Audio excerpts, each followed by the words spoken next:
యావత్ ప్రపంచం ఫోకస్ అంతా అమెరికా పైనే ఉంది.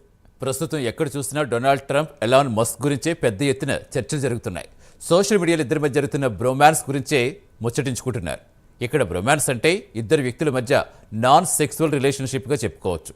ప్రస్తుతం ఇద్దరు ఒకరినొదరు ఒకరు ఉండలేకపోతున్నారు. ఒకప్పుడు ట్రంప్ను తీవ్రంగా విమర్శించిన మస్క్ ప్రస్తుతం ట్రంప్కు దగ్గర అయ్యారు. ట్రంప్ ప్రభుత్వంలో మస్క్ క్యాబినెట్ ర్యాంక్ కూడా కొట్టేశారు. మస్క్ బుర్రంటూ ట్రంప్ మస్క్పై ప్రశంసల వర్షం కురిపించారు. ఇద్దరి మధ్య కొత్త దోస్తాన గురించి మరింత సమాచారం తెలుసుకుందాం.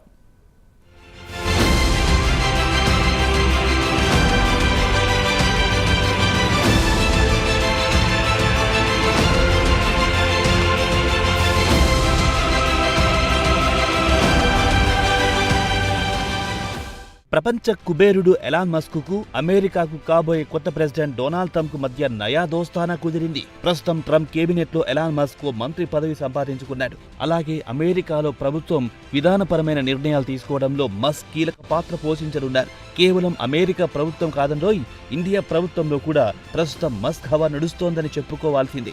ఈ నెల 5వ తేదీన జరిగిన ప్రెసిడెన్షియల్ పోల్లో ట్రంప్ ఘన విజయం సాధించారు. తీరా చూస్తే ఘన విజయం సాధించింది ట్రంపా లేక ఎలాన్ మస్క్ అనే అనుమానాలు తలెత్తుతున్నాయి. ఇక ట్రంప్ విజయం తర్వాత మస్క్ సంపద రాత్రికి రాత్రి ఏకంగా $21 బిలియన్ పెరిగిపోయింది. ఇండియన్ కరెన్సీ ప్రకారం చెప్పుకోవాలంటే 1,78,500 కోట్లకు పెరిగిందని చెప్పుకోవచ్చు. అయితే స్టాక్ మార్కెట్లు, న్యూయార్క్ స్టాక్ ఎక్స్చేంజి, నాస్డాక్ లో టెస్లా షేర్లు ఆకాశాన్ని హద్దుకు దూసుకుపోయాయి. టెస్లా షేర్లు కొనుగోలు చేసిన ఇన్వెస్టర్లకు కాసుల వర్షం కురిసిందని చెప్పొచ్చు.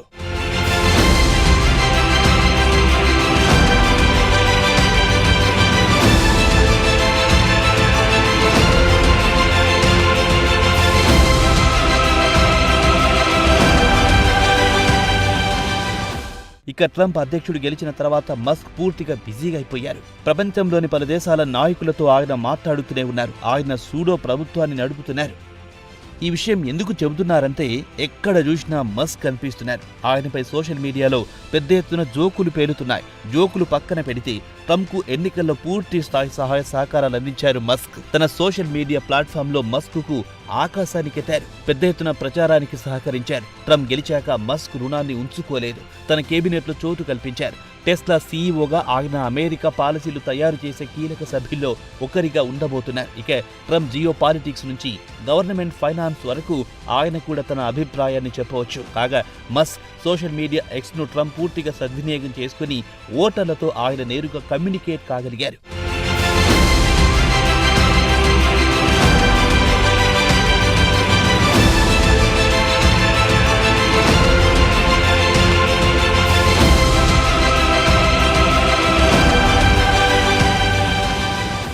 ఇక మస్క్ ప్రధాన ఉద్దేశం ఏమిటంటే యుద్ధాన్ని నిలిపివేయించి బిలియన్ల కొద్ది డాలర్లు సంపాదించాలనే ఆలోచనలో ఉన్నట్టు కనిపిస్తోంది. ఇక ట్రంప్ కు పూర్తి స్థాయిలో మస్క్ మద్దతు ప్రకటించింది ఎప్పుడు అంటే ఈ ఏడాది జూలైలో ఎన్నికల ప్రచారంలో పాల్గొంటున్న సమయంలో ఓ యువకుడు ట్రంప్ పై కాల్పులు జరిపాడు. ట్రంప్ చెవి నుంచి బుల్లెట్ దూసుకుపోయింది. ట్రంప్ మాత్రం ప్రాణాపాయం నుంచి త్రుటిలో తప్పించుకున్నాడు. బుల్లెట్ దూసుకొస్తున్న సమయంలో కాస్త పక్కకు జరగడంతో ట్రంప్ ప్రాణాలతో బయటపడ్డారు. అప్పటి నుంచి మస్క్ ట్రంప్ కు మద్దతుదారుడయ్యారు. మస్క్ వెంటనే పొలిటికల్ యాక్షన్ కమిటీని ఏర్పాటు చేశారు. దీని ప్రధాన ఉద్దేశం ట్రంప్ ప్రచారానికి విరాళాలివ్వడం. మీడియాలో వస్తున్న సమాచారం ప్రకారం ఈ ఎన్నికల్లో ట్రంప్ కోసం పిఎసి సుమారు $200 మిలియన్ల వరకు ఖర్చు చేశారు. ఇండియన్ కరెన్సీ ప్రకారం చూస్తే 1700 కోట్ల వరకు వ్యయం చేశారని చెప్పుకోవచ్చు.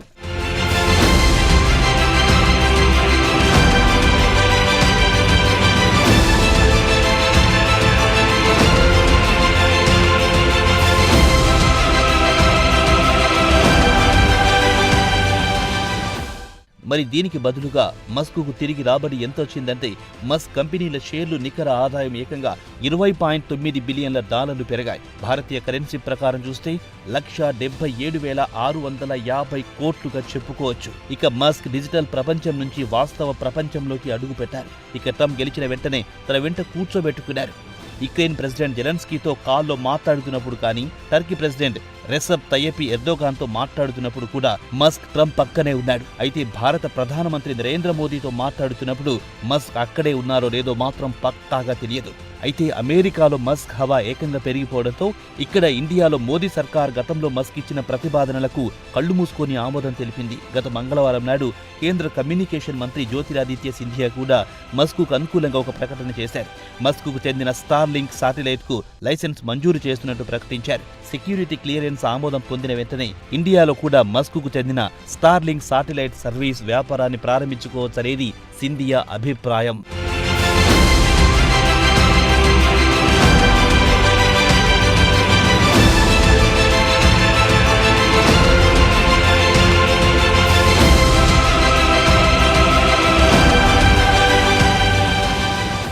ఇదిలా ఉండగా మస్క్ కేవలం యుక్రెయిన్ ప్రెసిడెంట్ జెలెన్స్కీ, ఎర్డోగాన్ కాకుండా అమెరికాలో ఇరాన్ రాయబారిని ఓ రహస్య ప్రదేశంలో కలిశారన్న వార్తలు గుప్పుమన్నాయి.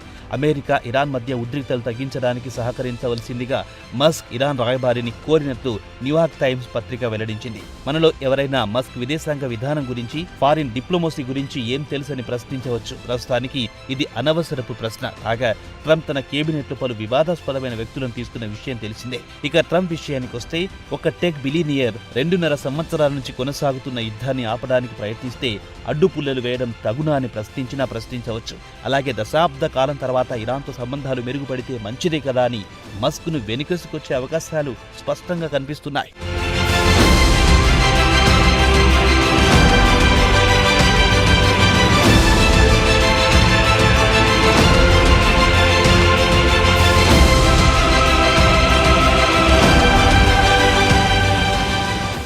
ఇక ట్రంప్ మస్క్తో పాటు భారత సంతతికి చెందిన రామస్వామికి కీలక బాధ్యతలు అప్పగించారు. దీంతో అమెరికా ప్రభుత్వంలో వీరి హవా కాస్త ఎక్కువగా ఉండే అవకాశం ఉంది.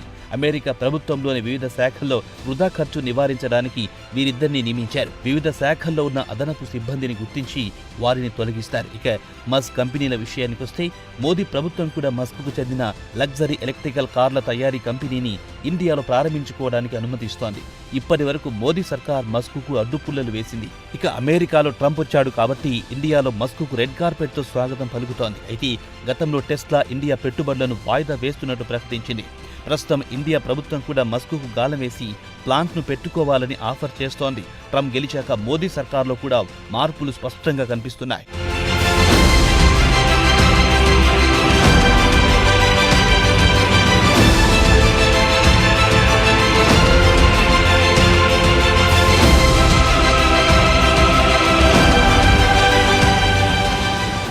మస్క్కు చెందిన మరో కంపెనీ స్టార్లింక్ ఇండియాలో ఎంట్రీ అవుతున్న క్రమంలో ఇక్కడి కంపెనీలు రిలయన్స్ జియో, భారతి ఎయిర్టెల్ వెంటనే ప్రభుత్వాన్ని శాటిలైట్ స్పెక్ట్రామ్ వేలం వెయ్యాలని కోరుతున్నాయి.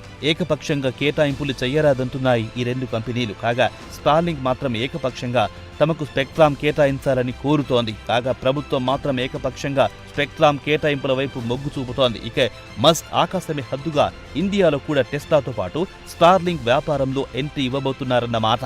అమెరికాలో ట్రంప్ గెలుపుతో మస్క్ పంట పండింది. ఇంగ్లీష్లో ఒక సామెత ఉంది, అదేంటంటే విన్నర్ టేక్స్ ఆల్. అదే మస్క్ విషయంలో నిజమైంది. మరి మస్కా మజాకా? ట్రంప్ గెలిస్తే మస్క్ గెలిచినట్లే భావించాల్సి ఉంటుందేమో.